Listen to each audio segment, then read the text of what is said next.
Hi friends, I'm Isaac, the children's pastor at Trevecca Community Church, and we are so glad you are joining us today to discover what God has to say for us. Each week we'll be streaming our service live from the sanctuary just for you.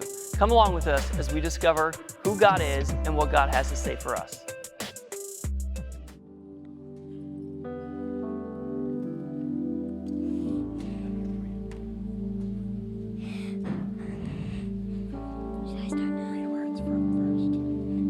Joshua 5:13 through 15. Once Joshua was by Jericho, he looked up and saw a man standing before him with a drawn sword in his hand. Joshua went to him and said to him, "Are you one of us or are you one of our adversaries?" He replied, "Neither, but as commander of my army of the Lord, I have now come." Joshua fell on his face to the earth and worshipped. And he said to him, "What do you command your servant, my lord?"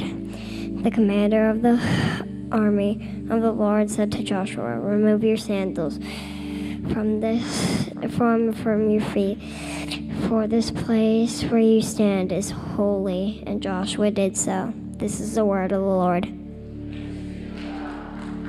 Oh, awesome. Grace, way to go. So good. Thank you. Man, we just have some beautiful worship leaders in this church, right? Grace, thank you for leading us in worship, and for those that help receive offering and lead us in choir. Man, it is beautiful to worship as the people of God. I heard a story this last week I want to share with you about a man named Alan. He started using ChatGPT. Anybody want to admit that you've ever used ChatGPT? Anybody? Okay, a few of you. If you don't know, ChatGPT, which I did not use to write this sermon, by the way, ChatGPT is an artificial intelligence website, I guess. So it uses artificial intelligence to come up with answers to scour the World Wide Web and to help you do all kinds of things. So Alan shared his entire transcript that was hundreds of pages long of his conversation with ChatGPT with the New York Times, trying to understand how he went down such a crazy rabbit hole. And so here's the story that came out of this that I just thought was so fascinating. Alan is a pretty normal guy.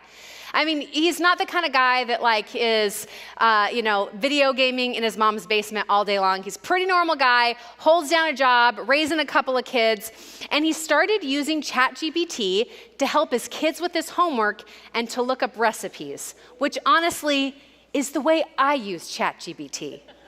So that had my attention immediately. Alan, he's having this conversation with ChatGPT one night to help his son with his math homework, high school math, and he has to know something about the concept of pi. Confessing to you right now, I don't know much about the concept of pi, not the pie that you eat, like the number 3 point something, something, something. People are shaking their heads like you understand it, so ask Sam afterwards. I'm sure you would be happy to explain. I don't really understand it. Alan didn't either. And so he asks ChatGPT, "Explain pi to me." And then he begins to ask ChatGPT questions about the answers, and they go back and forth for a really long time as Alan continues to say questions like, "Well, if this, then what about this? And could you possibly do this?" And they just are having this really super long conversation about pi. Well, ChatGPT finally tells Alan, you are asking really insightful questions that demonstrates high levels of intelligence, and you might be breaking new ground in the world of theoretical math. Well, Alan was kind of blown away by this. He knows that he's not some math genius. In fact, Alan never graduated high school. So he actually asks ChatGPT, "Are you gassing me up?" In other words, the lingo translation, are you lying to me to make me feel good? And ChatGPT answers him, "No, Alan. No, you are breaking new ground. And this new theory that you have come up with could create things that we never thought was possible before. It could solve formulas. Companies like Amazon and UPS are going to want to buy your discovery because it could transform their delivery systems and make them more efficient. Theoretically, Alan, you could build a force field if you just had the right laboratory. And here are the list of things you need to build the laboratory to create this force field. So Alan is kind of like really into this, but still a little bit skeptical. Understand, Alan describes himself as a skeptic, not the person to get duped into something. So he takes that conversation with ChatGPT and starts sending it to a bunch of his friends and asking his friends, hey, what's your read on this? Like, am I getting totally like dozed over by this chatbot? What do you think? Is this for real? Like, have I actually stumbled across a new theory? And so again, he's not just like he's not like a loner in isolation getting led astray. He brings it to his friends. And his friends say to him, man, Alan, ChatGPT is like the smartest computer program in the world. If ChatGPT thinks you're a math genius, you must be a math genius. And so then Alan and his friends start working together to figure out how they're going to create this lab and build a force field. Alan and his friends are the Avengers. Like, they are going to make this happen. They are so pumped about this. And so they even start reaching out to companies to see if real companies will fund their research. ChatGPT supplies them with a list of companies that might be willing to fund their research and contact information to contact those companies. And so Alan and his friends are reaching out to these companies. They're sure, like, we're going to be the Avengers. We're going to change the world. But you know, none of the companies ever respond. And Alan cannot understand why. Because if everything ChatGPT says is true, they should be clamoring after this brand new discovery that Alan has made. And so after a while of getting frustrated that nobody wants to fund this laboratory to build the force field that he came up with in his conversation with ChatGPT, finally one day, he goes to a different artificial intelligence chatbot, a different AI website called Gemini. And he asks Gemini, here's what I've been talking about with ChatGPT. Is this for real, or is ChatGPT leading me astray? And Gemini, the other chatbot, says, you absolutely have not discovered a new theory. This is not for real. None of this is right. And Gemini explains to him, ChatGPT is designed to encourage you. ChatGPT is programmed. It is an algorithm, if you know what that means. It's like there's a math equation that it is responding to that is designed to make you believe that ChatGPT is on your side. Man, we've created the most sophisticated artificial intelligence in the world, and we are using it. And the people that invented it know that what we really want is to affirm what we already want to hear and to have the whole World Wide Web back us up and say, go for it, right? Is anybody else terrified by this reality? Just a little bit? Man. So, book of Joshua, chapter 5. I'm going to tie all this together, I promise, Deirdre. It's coming back together. Book of Joshua, chapter 5. Joshua and the people of Israel, they've come out of slavery in Egypt. They survived 40 years in the wilderness, miraculously fed by the hand of God. God who parted the waters of the Red Sea, who provided manna and quail. They survived in the wilderness for 40 years. And now they've come across the Jordan River, that also God parted the waters, and they walked across on dry ground. They've entered into the promised land, and they're right there at the precipice. They're right about to enter into the first territory of Jericho. They're just outside of Jericho, getting ready to take possession of this first territory of the promised land. They are camped out. They're ready to go. They've established right worship practices. If you were with us last week, we talked about how they celebrated Passover and had group circumcision, which we don't do here. Thanks be to God. We will be having ice cream tonight, but no group circumcision. So, they've done all the things that God has asked them to do. They've done all the things that God has asked them to do. They're right at the cusp.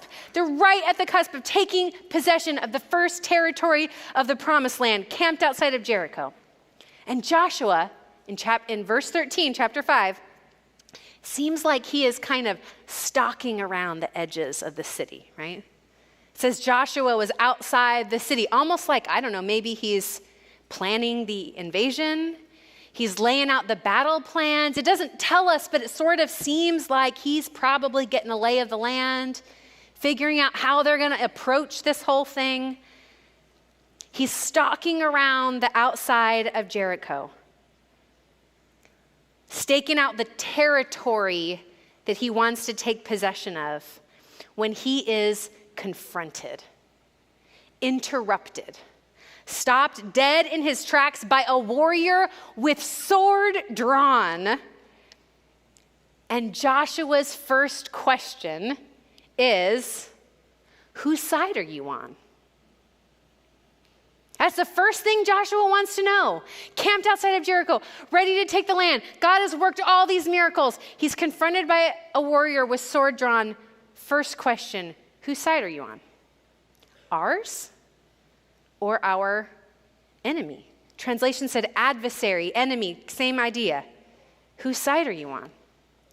Now, if you're tracking with me, which it feels like you are, you've probably already sensed that's the wrong question. And you're a smart crowd, and I'm not just gassing you up like ChatGPT. I think you get it. That's the wrong question. But let's be honest. Choosing sides is still a really important part of our identity formation. As much as I would love to preach a sermon that is just like, oh, don't worry about sides. There are no sides. It's all God's, right? Like, choosing sides is still an important part of the way that we define who we are and the communities that we stand with. And so we think about even like young children who are understanding who they are. The very youngest children, which, by the way, I love that our young children worship with us at the beginning of worship services. They show us something about worship that people who get to be my age often forget. Young children come into this world and they don't know anything about sides. They have this miraculous way of just existing, showing up in all their weird wonderfulness. And they don't know anything about sides and camps. And Tim and I just yesterday were down in Crockett Park, and we were walking past a soccer game that looked like it was the 4-year-old soccer league. It was awesome. There was this little kid running up to play soccer with like the shin guards that go way up above his knees, but so he's just like clanking around, and his jersey was on backward. It was adorable. And then he runs up to his team and they get on the field, and the 4-year-old soccer team is the team that they don't know what a team is yet. You know what I mean? Like, they don't actually understand that, okay, blue team, try to kick the ball this way, yellow team, try to kick the ball this way, because they literally don't understand yet that we are supposed to be on teams. And that we have our group that's against you. They don't understand it. And so we all think it's adorable, but maybe that's just kind of the way that God made us.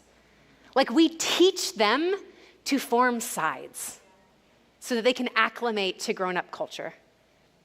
So little kids are like that. 4-year-olds are adorable, and then they become middle schoolers eventually.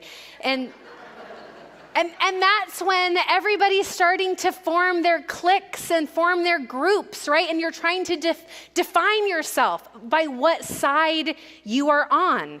And so are you an athlete? Are you an academic? Are you a gamer? Are you a Swiftie? Are you a K-pop demon hunter, right? Like, define the side. And what you wear, who you hang with, what you watch, what you listen to, all of it, you begin to realize, like, oh, that defines me. It says something about who I am to the world that I'm a part of. And then by the time you get to high school, you start to realize that these categories are a bit rigid. Like maybe they need to be a little bit more fluid, and you can still associate by tribes in high school in some ways, but maybe you understand that isn't the whole of your identity. And so that's why our culture was gifted with the incredible piece of artwork, this kind of cultural revelation, artistic moment that is called High School Musical, right? We know what we're talking about? Oh, applause for High School Musical. Didn't see that one coming. So if you were unfamiliar with High School Musical, here's the gist. There's a group of kids who are all kind of firmly in their cliques. The lead character is Troy Bolton, played by Zac Efron, and he is a basketball player, not just a basketball player, he's the star basketball player. His dad is the basketball coach, but he discovers that he deep down loves to sing and to be in musicals. But basketball players aren't supposed to be musical kids, and you find out also that there's a skater kid that wants to be a baker, and everybody is a little bit more than just the category that they've been grouped in. And it all ends with them singing, "We're all in this together," right? It's this beautiful moment of harmony. I think there's a few people that are about to break out into song and dance. Let's save it for the turn-off tonight, okay? Yes, Matt will be leading in the "We're all in this together" dance, the turn-off this evening. Yes, we're all in this together, right? That we're defined by more than just our labels or our boxes, and all those boxes, they can't hold the whole of who we are. Now, let me tell you, ancient Israel would be utterly lost by the plot of High School Musical, okay? They would not understand this because ancient Israel was part of what you would call like a communal society, a tribal society, where individuals are supposed to be defined much more by their communities. They don't define themselves. They don't define the community. The community defines the individual. Like that just is the way the ancient world is. So know that even as we're examining Joshua, we don't fully understand what was happening as much as we might try.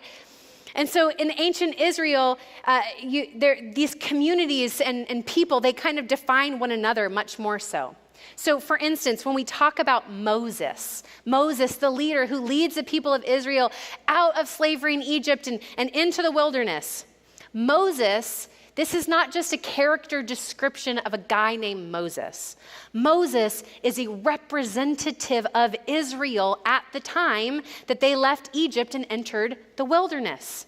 Just like Joshua is a representative of Israel as they left the wilderness and entered the promised land. And there's differences in Moses and Joshua that aren't just about these like character descriptions of great men in history. They're reflective of the community. So Moses, right? Like Moses grew up in Egypt and he suffered some persecution, but grew up in the palace. There's all these ways that he reflects Israel's kind of cross between, am I distinctly the people of God or am I Egyptian? And then Moses had been a shepherd. He lived in the wilderness, so he knew how to lead the people of God in the wilderness. But Joshua is this young man who probably grew up in the wilderness, and now he's eager and ready to lead them into the promised land, right? So they have these differences, but they're really representative of the community of Israel at the time. So basically all I'm saying is Joshua is not Troy Bolton. Does that make sense? Okay. But then Joshua is confronted by this man who is a representative of the Lord. This man, we don't know. There's a lot we don't know about the guy that confronts Joshua. Is he an angel? Is it the Lord? Kind of like Jacob wrestling with the Lord in Genesis. There's a lot we don't know, but we do know that this is a representative of the Lord, not of one particular people group and the people of God are at this pivotal moment. They're about to finally get to enter in and take possession of the promised land, to settle down in a place where, remember, they can rest in God's presence. Remember that was always a part of the promise of having the promised land, this place where they can rest in God's presence. But to do so is going to bring them into conflict with other people groups, like the people already living in Jericho. It just is. So Joshua is out there stalking around the territory, knowing that there's about to be this conflict. He's stalking the territory of Jericho, and he is confronted with a warrior and immediately asks, whose side are you on? Our side or the enemy's side? Remember, Joshua is not Troy Bolton. Joshua is speaking for all of Israel, for the people of God. You know, it's interesting to me how quickly territory makes enemies. If it were not for the territory, there's no reason that the people of Israel would be enemies with the people living in Jericho. And then they could be all in this together, right? But there's a territory dispute. And whenever there's a territory dispute, there's sides. There's enemies. The territory is really what makes these people opposed to one another. And so Joshua is asking, are you for us? Us people who would like to enter this land, or are you for them, the enemy, the people already in the land? What side are you on? And the man just says no. The translation says neither, and that's a really fair translation, but really it's just this frank, blatant Hebrew word. It's just no. Sort of like this man, this representative of God, is rejecting the question altogether. Because remember, the question, it's not a yes or no question.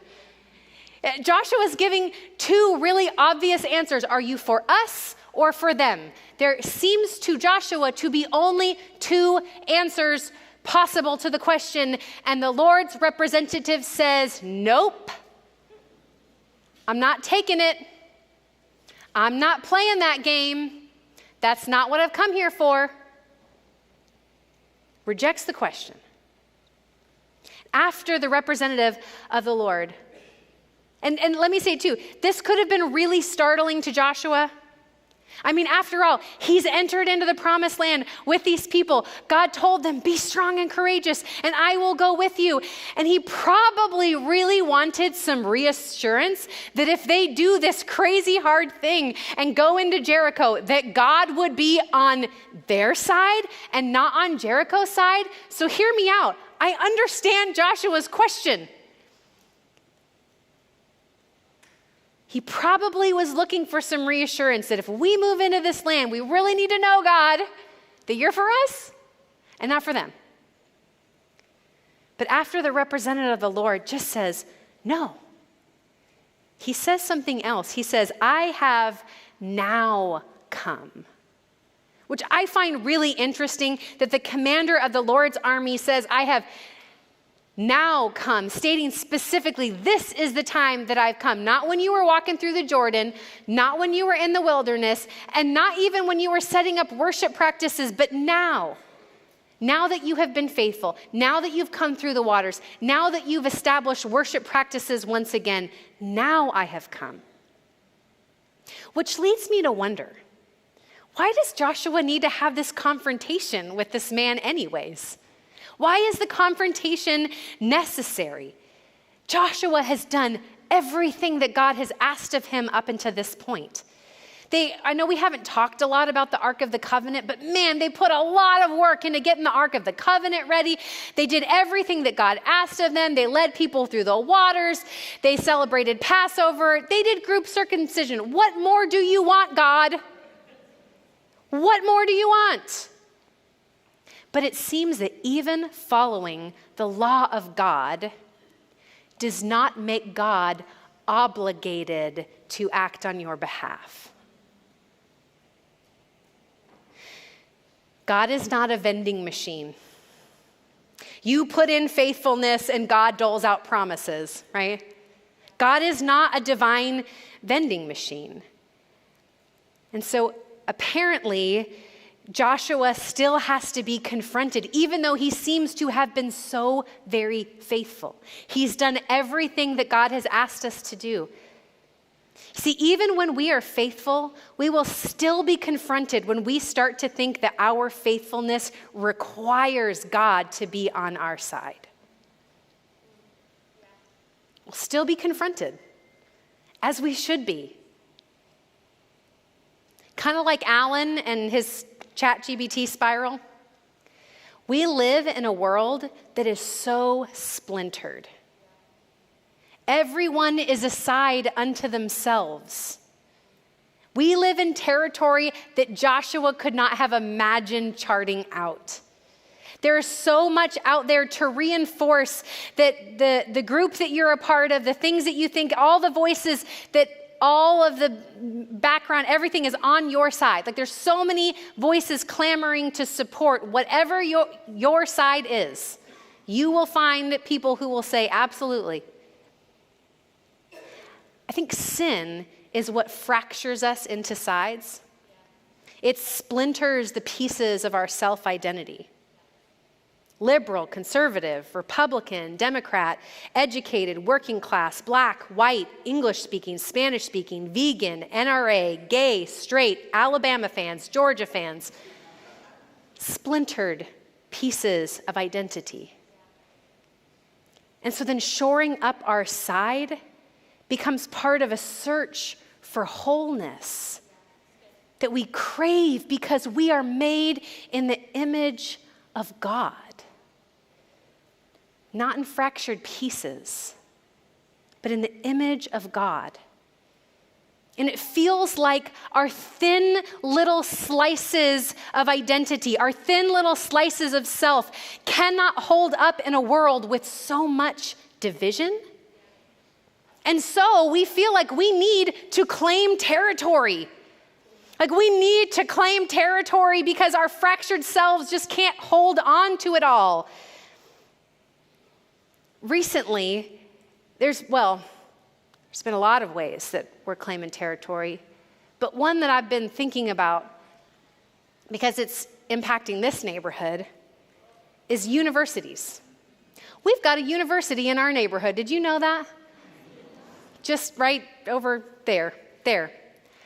We've got a university in our neighborhood. Universities have been at the heart of a lot of controversy. And here we are on a university campus. Universities and colleges, they're spaces where young people are forming and shaping their identities. And so what happens in these places matter deeply.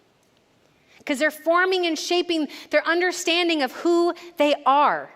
These are pivotal years.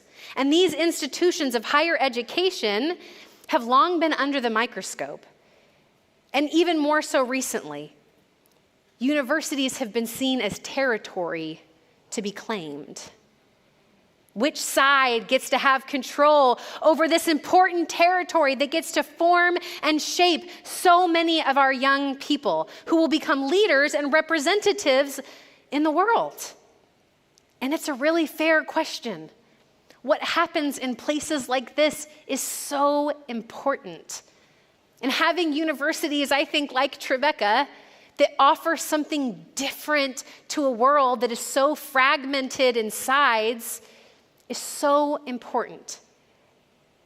But the sad irony of the word university, did you know that the word university, like broken down, actually means unity in diversity? That there's something unifying that brings together all of these different schools of thought and disciplines and people who have different opinions and agree and disagree on different things and are quite different from one another. There's something that all that diversity can be unified around. But maybe that is the hubris or the arrogance of the concept of university, is thinking that a campus or an alma mater is enough for all those disparate parts to hold together. And so we're finding more and more it feels like it is not enough not just in universities, but in the world in general? What will hold all of these fractured, splintered parts together? Christian universities even are seen as territory to be claimed by one side or another. Makes me think about earlier when we read chapter 2, the encounter with Rahab. Do you remember Rahab was a Gentile prostitute? If anybody should have been on the other side, the side of them, it should have been Rahab. But remember what Rahab said?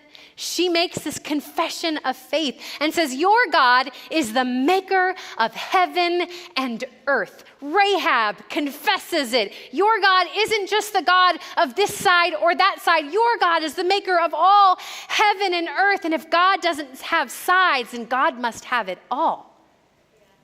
Must hold all of it.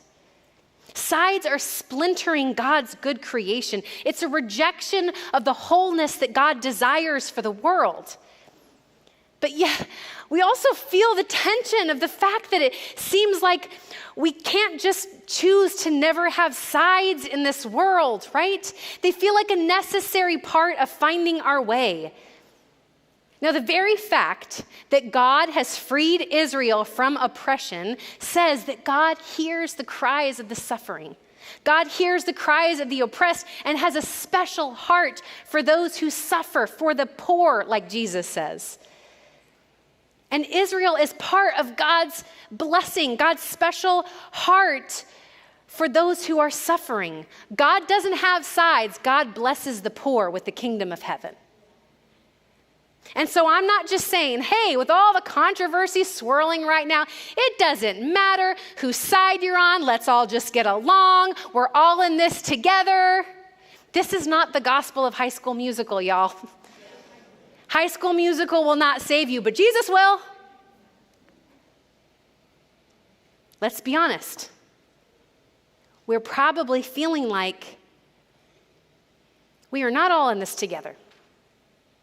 And sometimes it feels even like our obedience to God, particularly in our care for the oppressed and our commitment to faithful worship, put us in conflict with other people.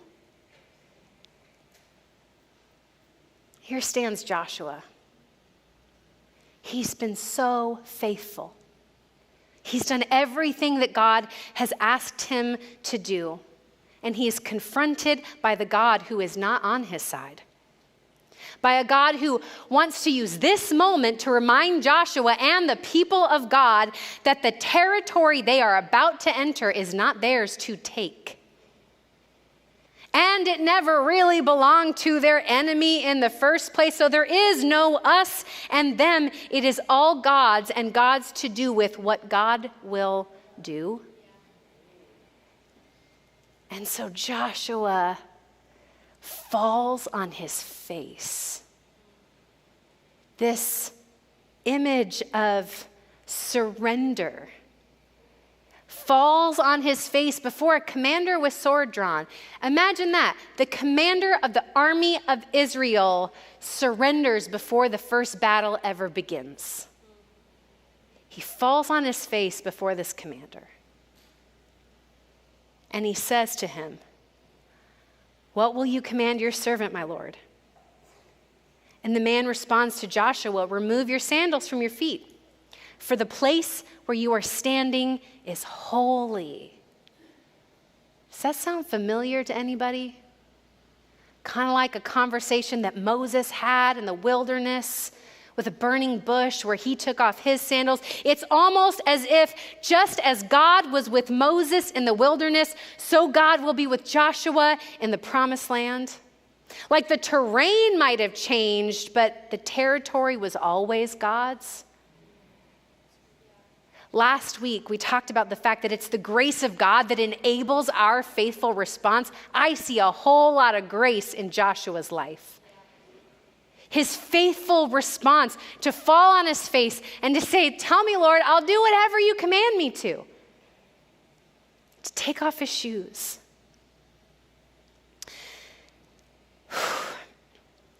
I don't know what your world has been like the last week. If we all were to have a check-in, I bet we're all in very different places. I don't know what your world was like this week, but I wonder if your world has been filled with voices that feel like us and them. Like enemies and camps and side taking. I wonder what would happen. And maybe just wonder with me, like I wonder what would happen in any of those spaces that feel like contested territory if Christians everywhere, on all of the different sides that we fall on, because let's be honest, we fall on a lot of different sides, but if Christians everywhere would close our mouths, turn off our smartphones, and fall on our faces, do you think the world might change? Like fall on our faces and just beg, God, I surrender all of my plans, all of the territories. It's all yours anyway. Tell me what to do, Lord, and I'll be faithful. Cede it all to God because it's God's anyways. Here's what I think I'm seeing in this passage that really helps us in this moment. When you are tempted to draw a line in the sand for your side, that means it's time to fall on your face. When you are tempted to draw your sword and demand to know whose side are you on, it's time to fall on your face. When you are tempted to see the world as territory that must be claimed for one side or another, whether it's websites or news outlets or TV or universities or neighborhoods or cities or political powers and positions, when it all just becomes territory for the taking, it's time to fall on your face. When you are tempted to believe that God is with us and not them,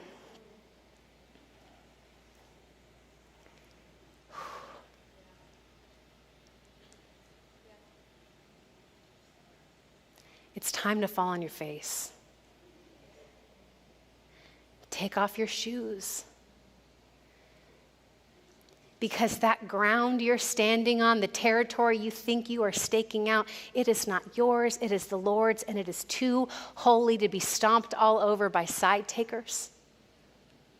That is not the work that God has called you to. Friends, the internet is a strange territory that Joshua would want to have no business with. The internet is a weird, uncharted territory still for us today, filled with algorithms and AI chatbots who want you to believe that they are on your side.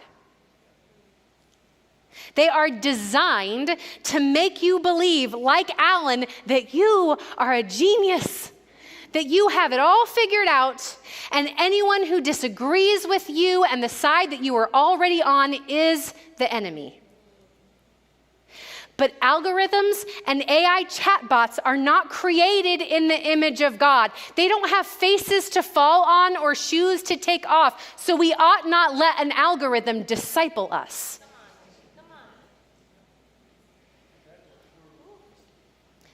Moses knew how to lead the people of God into the wilderness. God had prepared him for such a time as this to be a representative. He knew that terrain. He knew how to lead and to guide people into this space. Joshua knew how to lead the people of God into the promised land. He knew how to spy it out and chart it out and to make plans. He was born in the wilderness and he was ready for this. Joshua and Moses would be utterly lost with what to do right now. And maybe some of you this morning feel like you are utterly lost for what to do right now too. Can I just say that maybe that just means that we need Kendall, and we need Will, and we need Deirdre, and we need Ashley, that we need Salama. Maybe that just means that we are desperate for leaders to rise up. We need Anna. We need Sarah. We need leaders of a younger generation. We need Naomi. We need Jovi.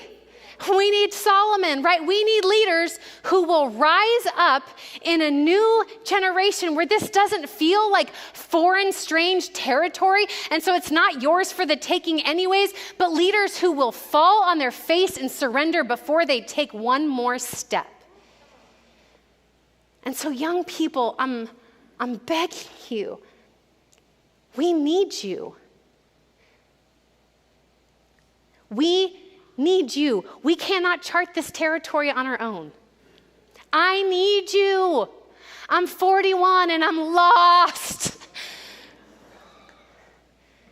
Help us find the way and chart a path, but here's the thing. We can't find the way and we can't chart the path if we think we already know what side God is on. We're going to head into a time of prayer. And as we close, I just want to invite you at all ages, everyone here this morning, I just want to invite you. Can you imagine what is the territory that you are getting most worked up about these days? What is the territory that you are feeling most possessive of these days? Maybe it's a nation. Maybe it's a home, a school, a church, the church. What is the territory? Maybe it's the next generation of leaders. Imagine that territory. You can even close your eyes right now and just imagine that territory. Like you are walking around those walls, scoping it out, trying to find the weak spots, trying to get an anchor in. Imagine you are scouting out that territory.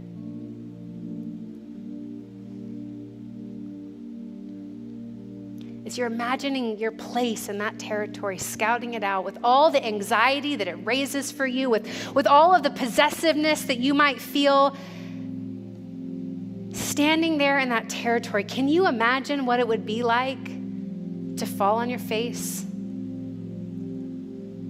To take off your shoes?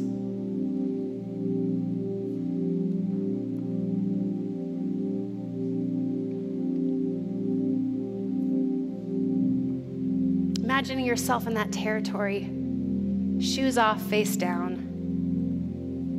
Hear the words from Colossians.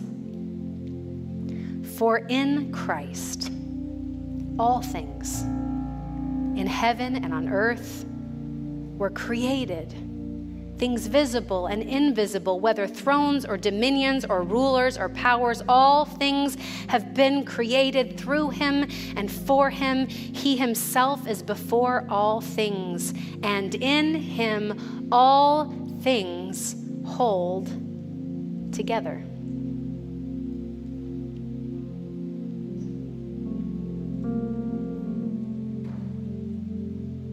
Jordan's going to sing a song. The words say, nothing else. Only your presence, no sides here, God, nothing else. If you'd like to come and find a physical place at the altar, if you even need to lay face down, you are welcome to do that. If you want to take off your shoes, you can. No judgment. I haven't had a pedicure in a long time either. If you'd like to come and kneel as we sing and prepare our hearts for prayer, we need you.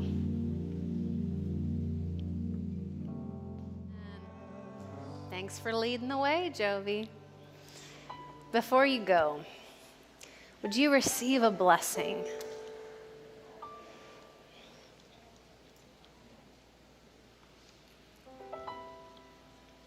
To carry with you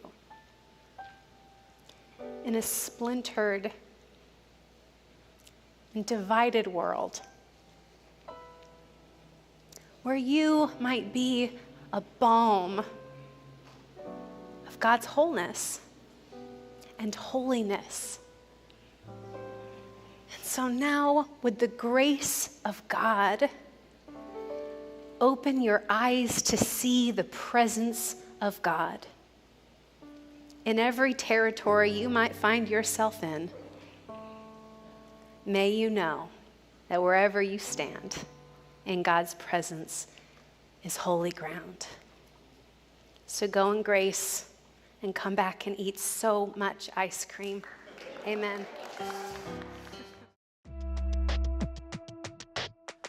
Thanks for tuning in. Remember, you can always join us in person in our sanctuary, 10:30 on Sunday mornings, live on our YouTube channel or on our sermon podcast.